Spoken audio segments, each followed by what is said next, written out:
hindi mahuli yung yan o. Oh. Nalubat na rin kasi yung camera natin. Ito yung tangigi na nahuli ni Master Eman. Dami laki, nasa 10 kilo siguro to or 9, ganyan. Tapos isang mapagpalang araw at maligayang pagbabalik na naman muli sa ating YouTube channel mga ka-adventure. Panibagong araw, panibagong adventure na naman tayo. Samahan nyo po kami sa aming adventure na naman na ginawa ni Master Eman. At mag-week dive lang dito sa harap. At ito, nakahuli kami ng malalaking isda na pambenta at syempre pang ulam sa araw na ito. So samahan nyo po kami sa aming simpleng adventure na naman na nagawa sa araw na ito. So what are you waiting for? Let's G mga ka-adventure.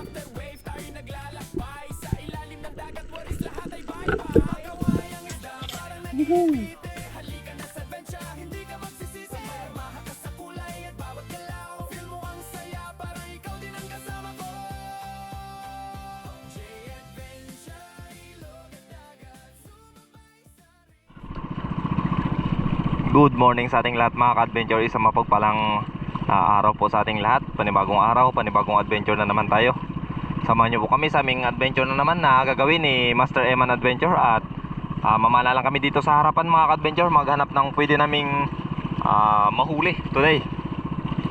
At subukan namin mamana na naman. So nabisi kasi tayo.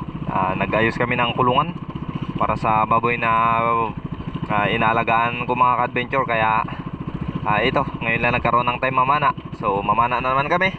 At loobin nawa na makapitas ng pangulam or anything na pwede naming mapana. So habagat na mga ka-adventure. Kung napapansin nyo yung ulap, grabe, ulan-ulan na naman dito sa amin. So habagat na talaga. At ito, talagang malamig na naman na panahon. So samahan nyo po kami.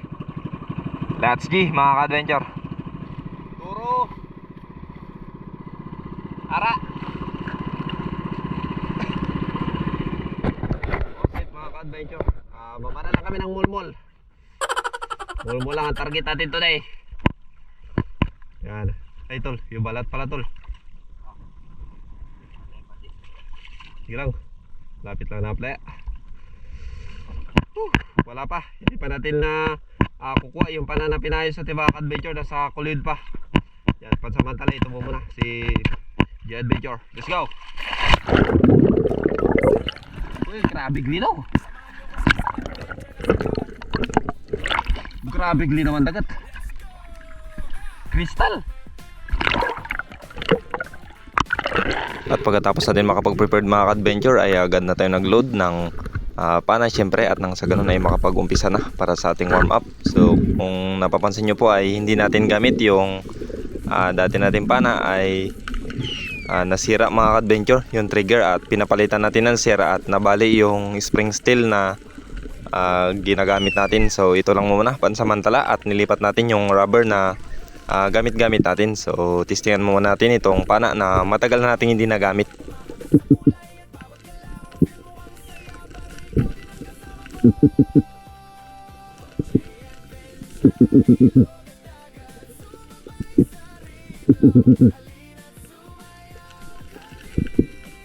At kahit tanghali ng mga ka-adventure ay maganda pa rin yung visibility sa pagkakataong ito. Kaya ginanahan talaga tayong mamana. At yung spot natin ay nandito lang tayo part sa skip. So dito lang kami nag-warm up ni Master Eman.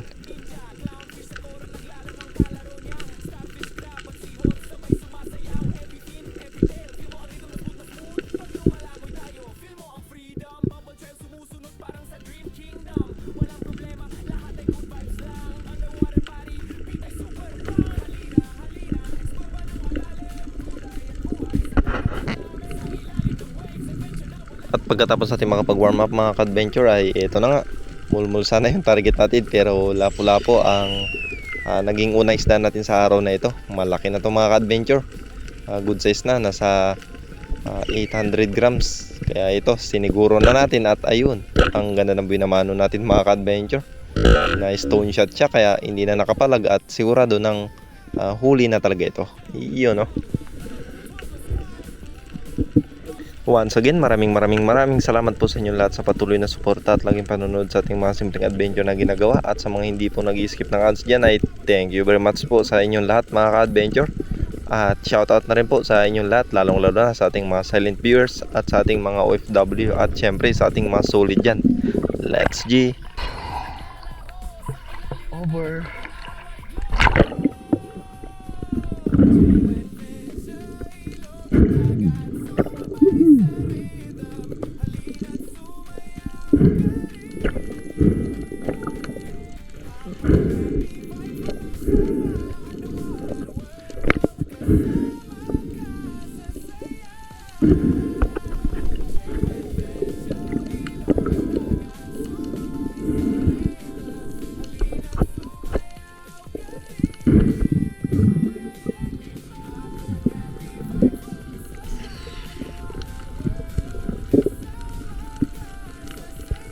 At habang papunta tayo sa spot kung saan tayo madalas nakakapanan ng mga lifty at ilak, ay ito, may nadaanan tayong lambat na pamo mga ka-adventure, na kung saan ay dito bumalandra lang sa may malaking bato at ito may sumabit pa na pating mga ka-adventure. Malaki na rin yung pating na ito, kaya lang ito nga siguro pinutol ito ng mga maniglambat na nagpapamo.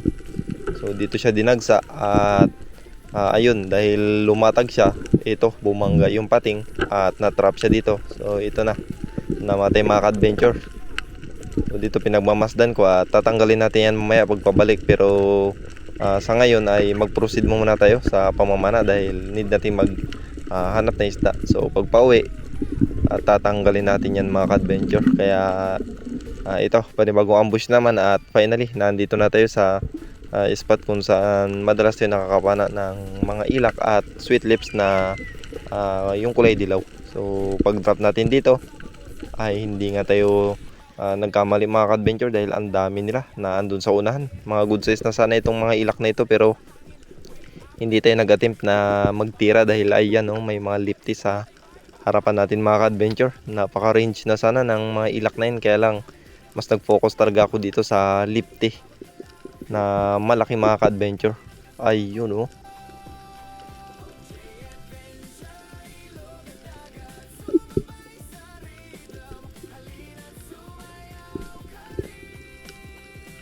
Hindi ako nag-attempt na tirahin itong malapit sa atin na sweet lips mga ka-adventure, gawa ng saunan ay mas malaki pa. Nasa 2 kilohin na rin siguro ang laki nito mga ka-adventure, estimated ko.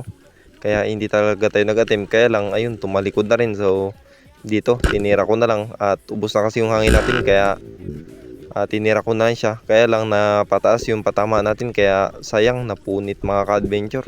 Ito na sana ang ating ikalawang isda sa araw na ito.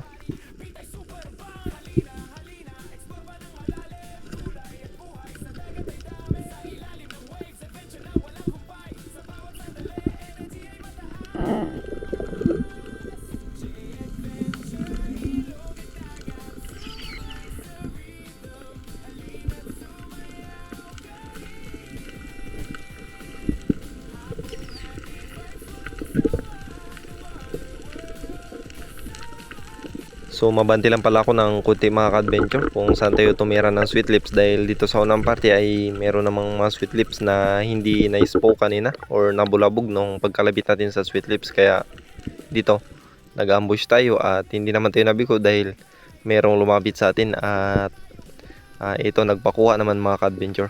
So dito tambay-tambay lang at ayun, may mga ilak na naman at samaral sa harapan natin, pero nag-focus ako dito at ayun, tinamaan mga ka-adventure. Malaki na rin ang sweet lips na ito at inabantayan ko na siya kagad. Siniguro na dahil mahirap na baka mapunit at medyo napababa yung patama natin, gawa ng nanibago ako sa pana na daladala natin at medyo malaki yung handle niya at medyo nangangapa tayo, pero ito tumama pa rin mga ka-adventure. Ayos.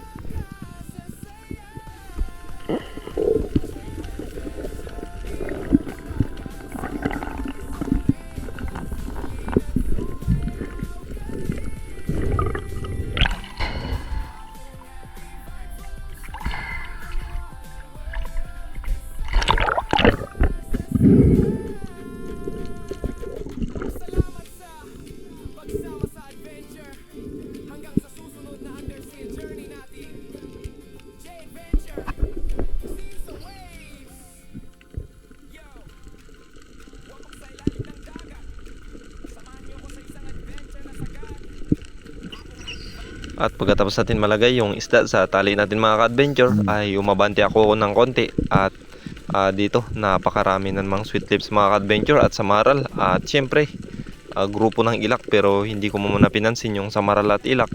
At nag-focus ako dito sa malaking lipty mga ka-adventure.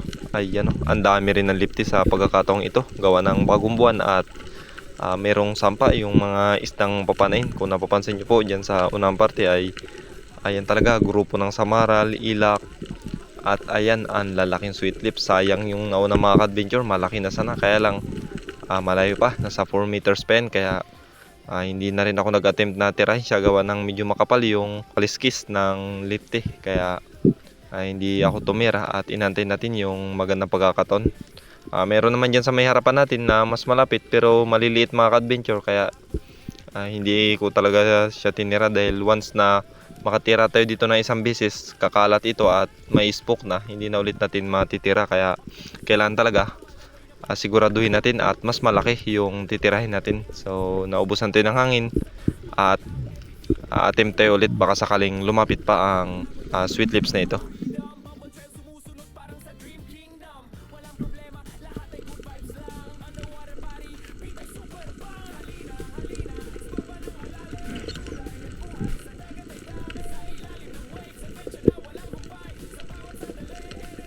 After makapagpahinga mga ka-adventure ng 3 minuto, ay bumaba ulit tayo at this time nag-ambush na naman tayo. Andyan na naman ulit ang mga ilak sa harapan natin mga ka-adventure, pero iba yung lumapit sa atin sa pagkakataong ito.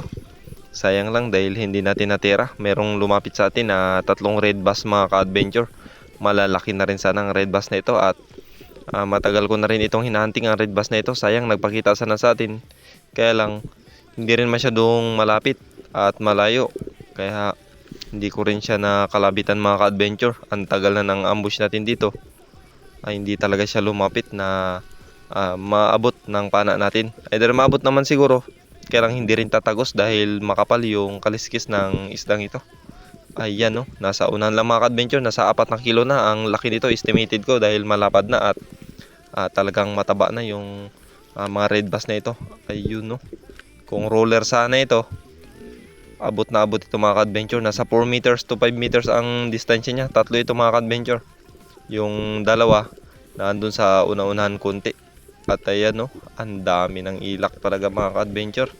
So nanghinayang rin ako, pero ganun talaga. Minsan meron tayong hinahangad na hindi rin natin makuha, na dapat sana merong mas malapit na pwede natin matira. Pero ganun pa man, tiyagaan lang talaga. Ayan talaga, sayang mga ka-adventure. Akala ko makaka-unlock na tayo na naman ng panibagong red bass sa taong ito, pero hindi pa pinagkaloob. Kaya antayin lang natin.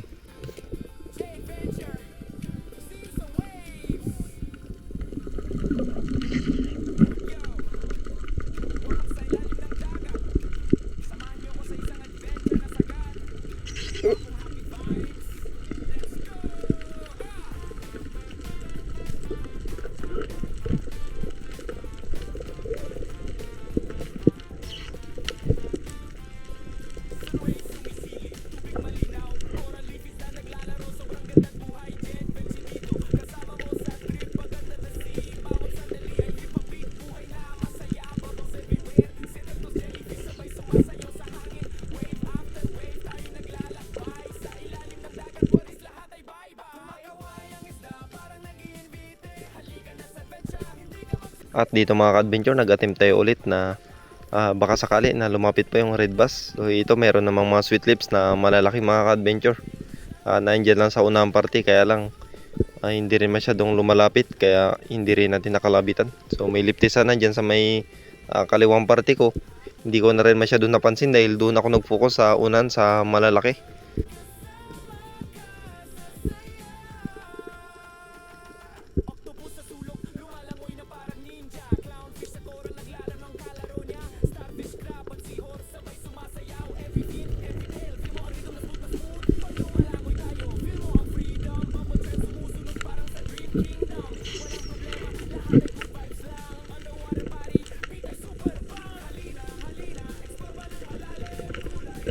Binalikan ko ulit yung bato kung saan tayo dumapa kanina mga ka-adventure, at this time hindi na ako namili. So nagpitas na tayo ng ilak at para may pandagdag. Sa unahan mga ka-adventure, nandyan pa rin yung mga kasamaan ng mga lifty. Kaya lang ayaw talagang lumapit. Kaya dito magpitas na tayo ng ilak syempre para meron din tayong pansigang.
At dahil hindi tayo nakatira ng Samaral kanina mga ka-adventure, so dito may napansin tayo na isang piraso kaya binaba ko na at tinira na ito mga ka-adventure.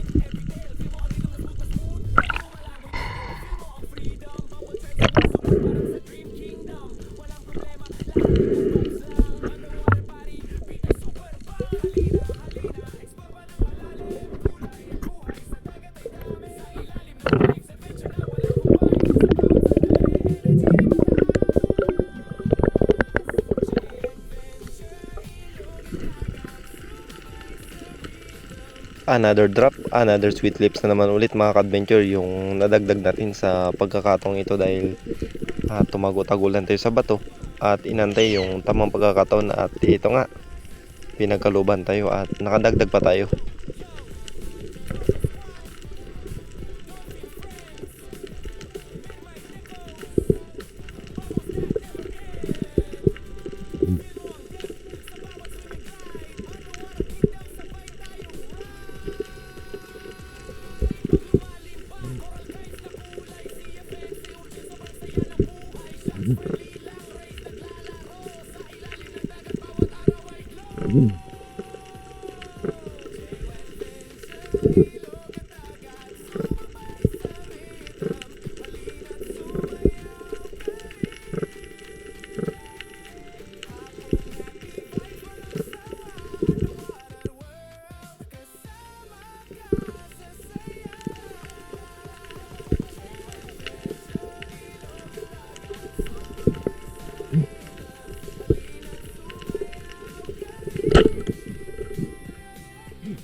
At pagkatapos natin ma-secure yung sweet lips na nahuli natin kanina mga ka-adventure, ay dumapa ako ulit dito sa unang parte kung saan tayo sumablay or napunit na tinira natin kanina na sweet lips. Pero this time nakadagdag pa ulit tayo ng isa at medyo malaki rin ito mga ka-adventure.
At gaya nga ng sabi natin mga ka-adventure, ay babalikan natin itong pamo na nakita natin kanina. So dito tinanggal na natin siya, at yung pwedeng mapakinabangan ay kinarga namin sa bangka para nang sa ganun ay pwede nating magawang pangkulungan or etc. na pwede na nating mapagamitan dahil matibay naman ito at bago pa. So lumipat kami after nun, at ito nakadali si Master Eman ng malaking king mackerel mga ka-adventure. Ayan, napakasulit. So pagkatapos ito ay umuwi na rin kami gawa ng hapon na. So enough na ang aming simpleng adventure na nagawa sa araw na ito. Mga adventure, alas 2 na. So uwi na. Tama na yung adventure namin today. So ito, nakadali si Master Eman ng tangigi tsaka isang talakitok. Ayan, mga 10 kilo siguro yan or 9, ganun. Malaki na rin talaga mga ka-adventure. So mataba. So, goods, ayos. Yung ibang huli namin nandun sa loob. Yan, okay kayo. Uwi na. Yung mga adventure, kararating lang po namin at hindi na tayo nakapag-video sa camera gawa ng nalubat na yung camera natin. So ito lahat yung huli namin today. Nalubat na rin kasi yung camera natin. Ito yung tangigi na nahuli ni Master Eman. Maraming laki, nasa 10 kilo siguro to or 9, ganyan. Tapos yung mga sweet lips dito, karamihan sweet lips. May isang lapo tayo na napana, may isang talakitok na napana si Toleman. So yan, all goods. May blessing, unexpected blessing today dahil alas 9 na kami namana kanina. So ang laki na rin ng ibas. Yan, kababanlaw lang namin mga ka-adventure. At ito, nag-ihaw lang kami ng pang-ulam. Kasi mamaya mga 7 magna-night dive kami ni Master Eman. Dadagdagan namin yung nahuli kanina. Kaya ito, nag-ihaw muna tayo ng pang-ulam para mamaya may mabira na naman. May makain bago mag-night dive. So yun, yung alaga natin mga ka-adventure. Yan. Yun yung ano natin, binabantay-bantayan dito kaya hindi tayo nakakadayo-dayo. So nag-alaga tayo ng baboy. Dito na ako nag-ihaw sa kahoy na ginagamit natin pausok para sa baboy. So malakas naman yung baga, goods naman, kaya dito na kami nag-ihaw. Yan o. Yan mga ka-adventure, grabe talaga, solid yung ihawan namin na ito. Hindi mo na kailangan ng baga. Patong mo lang dyan sa goods na. Kusang tatagas na yung kanyang taba. Oh, may ilak pa. Yeah, goods na goods. Yes. Surahan.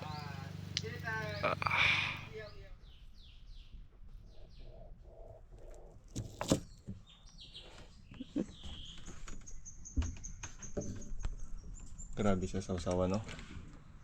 Tapos ilak at saka surahan. Ito yung pinagsamang inihaw na talagang hindi masarap pero mataba. Merong konting bahaw dito mga ka-adventure. Tara at samahan nyo kami magchibog. At makatikim ulit ng lasa ng surahan dahil matagal-tagal din ito hindi nakatikim ng surahan. At syempre ilak na inihaw. So ito, birada na naman. Chibog na naman. Kanti na. At syempre mga ka-adventure, hindi mahuli yung yan o. Oh. So, dalawang ulam natin inihaw at pinakuluan lobster and syempre unsi-unsi. So banat, birada na, birada. Yan, binuksan na. Taba, sakto lang, no? Yes, okay. Sakto, ito may kunting kanin. Yan, birada na. Tingnan natin itong unsi-unsi kung 12 ba ang laman niya ito.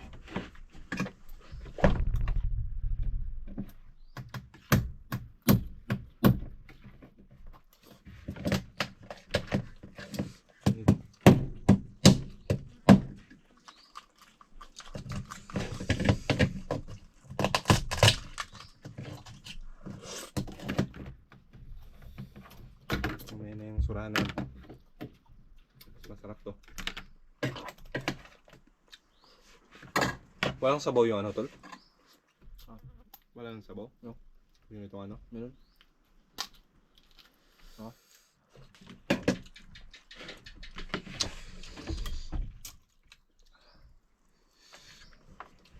Sakto lang.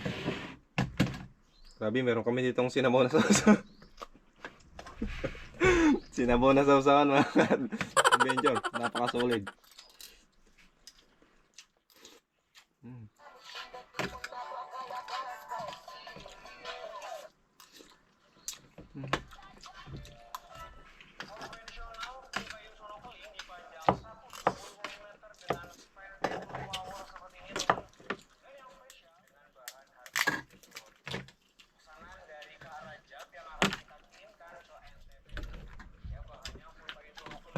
Tutul lah. Ganito ka? May taba din siya. May taba.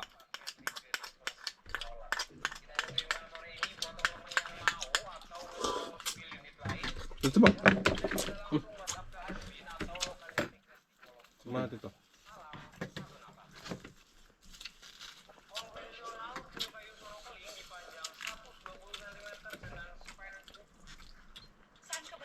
Woohoo!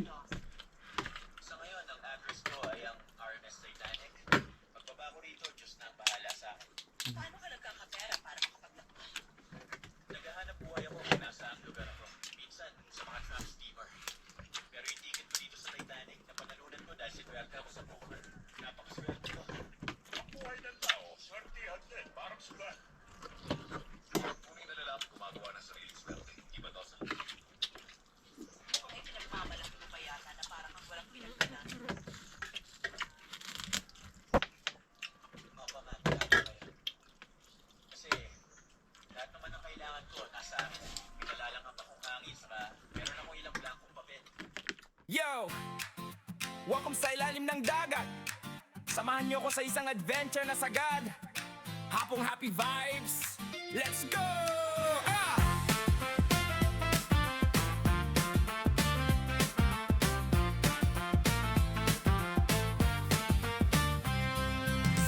Yun, so that's all for today mga ka-adventure. Maraming salamat po sa inyong panonood. At kita-kits po ulit tayo sa ating susunod na adventure. Let's G! Bawat sandali ay hip-hop